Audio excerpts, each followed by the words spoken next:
जय श्री कृष्ण। जय माताजी। तो ચોમાસામાં જનરલી એવું બનતું હોય છે કે જે આપણી પાચન ક્રિયા હોય છે એ ખૂબ જ નબળી પડી જતી હોય છે અને પાચન ક્રિયા નબળી પડે એટલે આપણે બહુ ઓછી ભૂખ લાગે કે કોઈ પણ ખોરાક ખાધો હોય એ પચવામાં તકલીફ પડે છે। ત્યારે એકદમ સરળ રીતે પચી જાય આપણો ખોરાક છે એ અને તમારું પેટ પણ એકદમ હળવું ફૂલ રહે એ માટેની આજે રેસીપી લઈ અને આવી છું।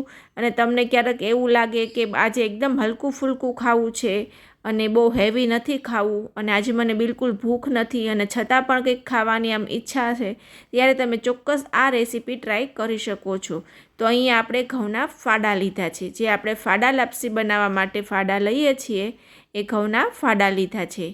ઘઉંના ફાડા પચવામાં એકદમ સરળતાથી પચી જાય। અહીંયા આપણે ઘઉંના ફાડા લીધા છે અને ઘઉંના ફાડા છે એ આ રીતે એકદમ સાફ કરી અને લેવાના, જેથી કરી એમાં કોઈ કાકરી કે કચરો હોય તો એ સારી રીતે આપણે એને સાફ કરી શકીએ। એટલે સૌથી પહેલાં એ આપણે સાફ કરી અને અહીંયા લેવાના છે। ત્યારબાદ અહીંયા આપણે મગની દાળ લેવાની છે અને મગની દાળ વિશે પણ તમે બધા જાણો છો કે કેટલી ગુણકારી છે। તો મગની દાળ અને આપણે ઘઉંના ફાડા બંનેને મિક્સ કરી અને લેવાની છે અને વિડીયો છે તમે ફૂલ રેસીપી જોશો તો તમને ખ્યાલ આવશે કે આ રેસીપી કેવી બની છે અને કેવી ટેસ્ટમાં એ લાગે છે। તો અહીંયા મગની દાળ લીધા પછી નમક લેવાનું છે, ત્યારબાદ સૂકા લાલ 2 મરચાં લેવાના છે, ત્યારબાદ ઘી લેવાનું છે, કેમ કે આપણે આમાં ઘીનો જ વઘાર કરવાનો છે અને ઘીમાં જ એ ખૂબ સરસ લાગે છે। તો અહીંયા આપણે ઘી લઈ લીધું છે અને બેઝિક મસાલા લીધા છે। તો સૌથી પહેલાં આપણે કુકરને ગરમ કરવા મૂકીશું અને આવી રીતે ઘઉંના ફાડા અને મગની દાળને પાણીથી ધોઈ અને સાફ કરી લેશું। ત્યારબાદ ઘી ગરમ થવા મૂક્યું છે, હજુ થોડી શરૂઆત હોય ઘી સતપ એવું થાય એટલે એમાં આપણે આખું જીરું અને સૂકા લાલ મરચાં અને હિંગ એડ કરી દેવાની છે। આ વાતનું પણ ખાસ ધ્યાન રાખવાનું છે કે જે ઘી છે એ એકદમ આમ ગરમ થવા આવે ત્યારે જ આપણે એમાં જીરું એડ કરવાનું છે। બહુ જ ઘી ગરમ થઈ જાય પછી આપણે જીરું એડ નથી કરવાનું। જો જીરું એકદમ બળી જશે તો એની ફ્લેવર સારી નહીં આવે। એટલે ખાસ એ વાત ધ્યાનમાં રાખવાનું કે જીરું છે એનો કલર બદલે એ પહેલાં જ આપણે અહીંયા જે ઘઉંના ફાડા અને મગની દાળ છે એ એડ કરી દેવાની છે, જેથી કરી અને જીરુંની અંદર ખૂબ જ સરસ સુગંધ રહે। ત્યારબાદ એમાં હવે આપણે સ્વાદ અનુકૂળ મીઠું એડ કરશું અને હળદર એડ કરશું।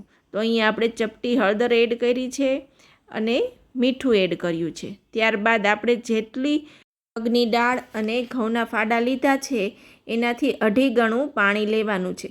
તો તમે કોઈ પણ વાટકીનું માપ લીધું હોય એ વાટકીના માપથી તમારે અહીંયા 2.5 ગણું પાણી એડ કરવાનું છે, એટલે એકદમ પરફેક્ટ આ રેસીપી બની અને રેડી થશે।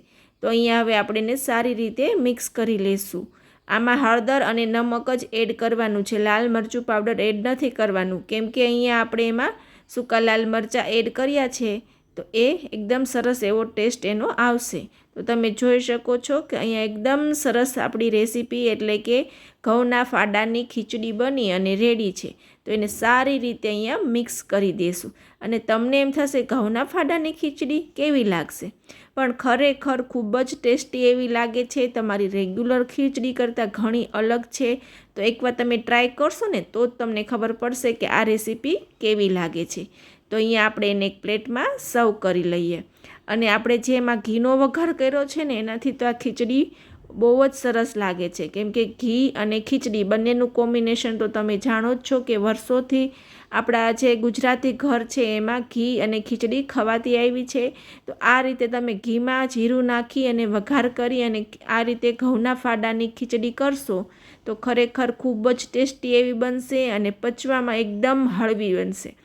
તો ખાસ કરી અને આ ખીચડી તમે ટ્રાય કરો, તમને બધાને ખૂબ જ પસંદ આવશે અને તમારી રેગ્યુલર ખીચડી જે ઘરમાં બનાવો છો એના કરતાં ઘણી અલગ છે।